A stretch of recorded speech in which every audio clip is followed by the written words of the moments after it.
Boneless chicken এরকম পিলে বের করে নিয়েছি ব্রেস্টের।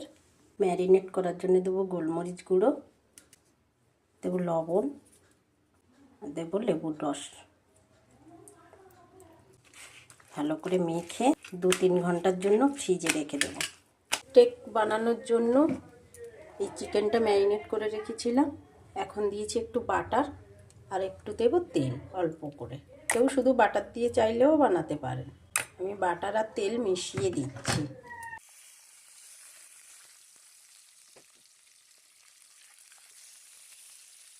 দেবো একটু ভিনেগার। আজকের ডিনারে এই সবজি ভাপানো, একটু নুন, লেবুর রস, গোলমরিচ দিয়ে টস করে নেব। আর হবে স্টিক।